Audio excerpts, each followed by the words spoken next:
Sup fans, welcome back to my channel. Welcome to another movie review. This is going to be a spoiler-free review, so yep. And if you're new to my channel, hey, welcome. Sit down, enjoy yourselves, relax. So today we're going to be doing a spoiler-free review of the new Ghostbusters Frozen Empire coming up right now, and I hope you guys enjoy the show. Alright guys, quiet on set. Scene 1, take 1.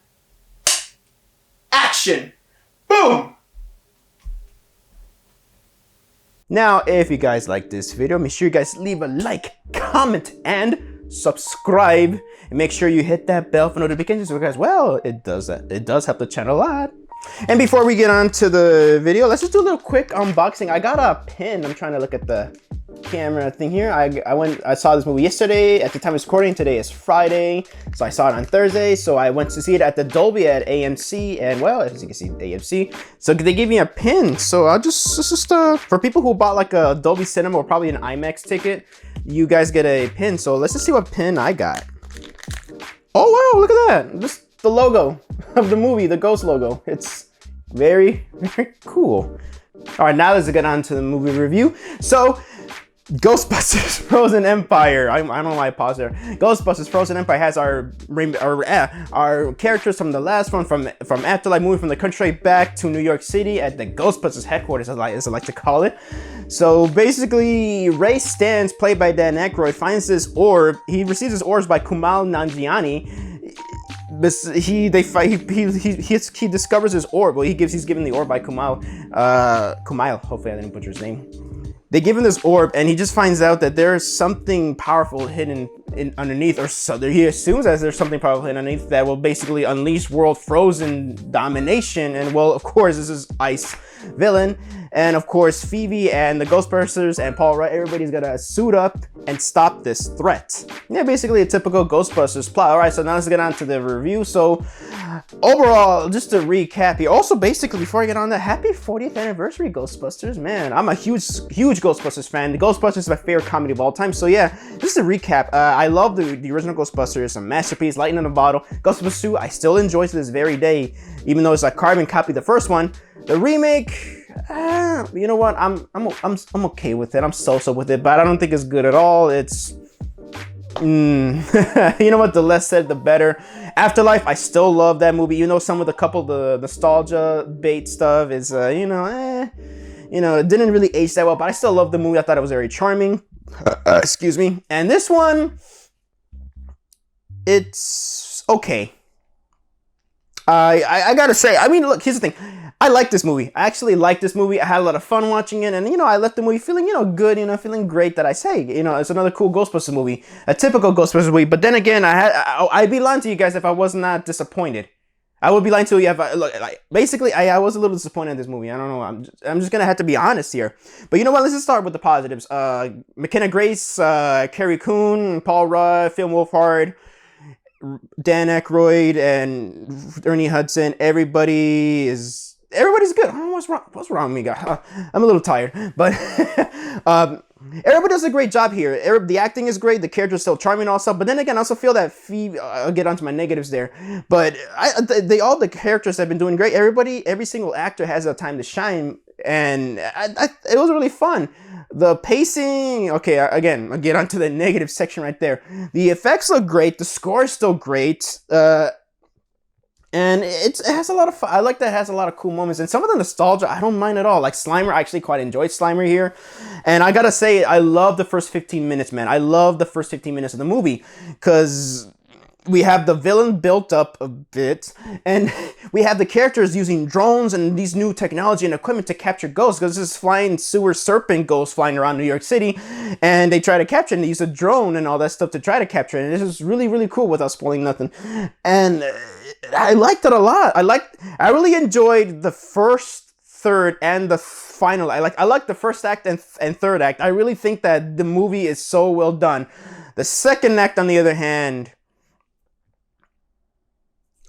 you know, before I get onto that, I'm gonna get onto my last positive, and I think that some of the jokes are funny. It's not as funny as the last ones, but some of the jokes still were funny, and they landed funny, and Yeah, you know what? Let's just get on to, and also, yeah, Paul Rudd. He's charming. He's amazing. He's still got it. I thought Paul Rudd was gonna be like like annoying in this movie, but no, thank goodness he's not. He was really good. Everybody was great. The performances were great, actually.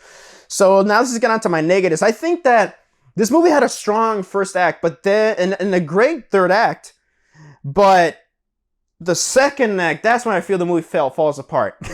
And I tell you why. My problem with the movie is that there is so much plot going on. There's so much going on because there's so many characters here. As much as I enjoy all the characters and actors, there's so many characters there that they all have a time to shine, but at the same time, they don't have much to develop. You know? They got time to shine, but not development, if that makes any sense. There's so, like, Celeste O'Connor comes back, and she's great, but she's just kind of there. And we have this new British character. I forgot his character's name or the actor's name. I'm so sorry, but we have this new English character, British character, and he's hardly in the movie much. And having Bill Murray come back, I mean, he was cool. I didn't think it was a full waste of time, but then again, there are moments where I'm just like, you know what? Why did you need Bill Murray? And it was also nice to see Janine finally suit up for the first time in a live action movie as a Ghostbuster, just like in the show. But I feel like they're just there. They're just glorified cameos in a bit. And because there's so much characters here, not much time to develop, and also that also creates there's a lot of subplots here. Like Phoebe, I feel like they did Phoebe dirty. I love Phoebe in the last one. Here I get it because they had to silent her because they're putting this minor in danger. So this also creates this subplot where she makes this new friend, and it kind of leads to the typical. You kind of see it coming. I mean, I liked her new friend she makes. I actually think she was very charming. It's just that you kind of see where the plot goes with these two ahead of time and all that stuff. Like you see it coming. It's very predictable. And we have that subplot. We also got the subplot of all these different ghosts just cooperating with the villain, I think, because this villain's trying to recruit some ghosts to create this army. And we have Celeste O'Connor. We have also Finn Wolfhard and the Slimer subplot a bit.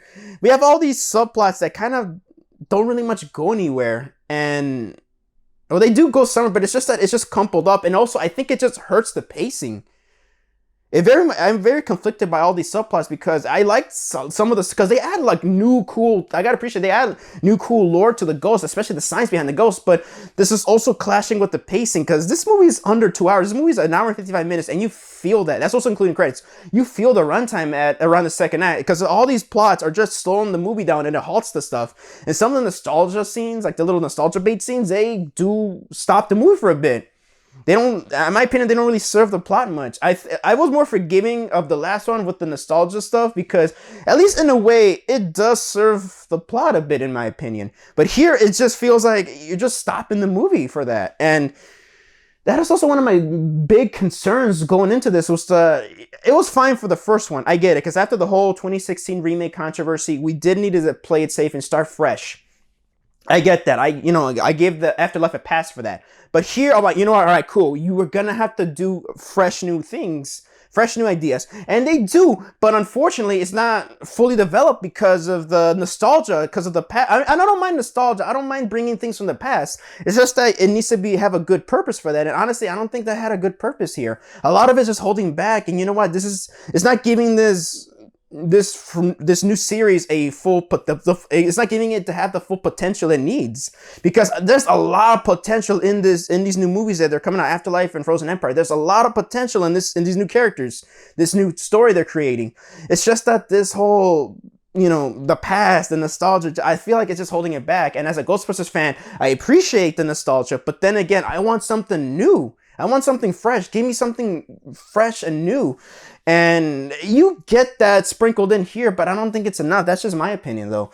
So, yeah, and one thing I gotta say, one of the negatives I gotta say, last negative I gotta say is the villain, man. The villain, I forgot the villain's name.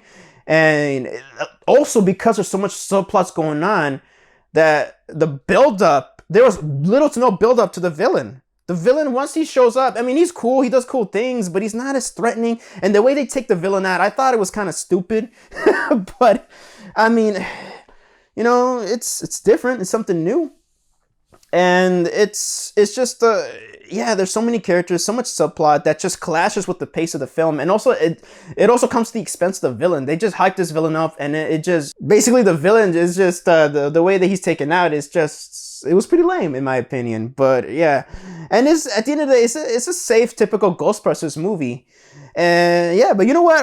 I do want to end this review on a positive note. I do, yeah, like I like that this movie is inspired by the Ghostbusters TV show, the cartoon from the 80s, the real Ghostbusters. And it's good inspiration, but I think that the show did better with the new ideas that it took. So, and I think that the video game did better. It did way better. It was better executed with the new ideas in it. So. Yeah, and I gotta say, Kumail Nanjiani, dude, I gotta say, in my opinion, he stole the show. I actually quite liked his character. He was very funny. His comedic timing is good, and yeah, he was hella funny, especially during the climax, the fight with the villain. I thought he was funny, and you know what, I gotta say, Slimer was pretty useful at the end of the movie. He was pretty useful in this movie. So. Yeah, but overall, despite my criticisms, despite the setbacks, I still enjoy the movie. I think it's fine, it's okay. But you know what? For the 40th anniversary of this franchise, I wanted something better. That sounds mean. You know what? I just wanted more, you know? Because I like what they're giving us. I actually I'm a Ghostbusters fan that's enjoying what they're giving us. It's just that I want more than this. I just want more. Not just nostalgia. Give me more things. Give me new things.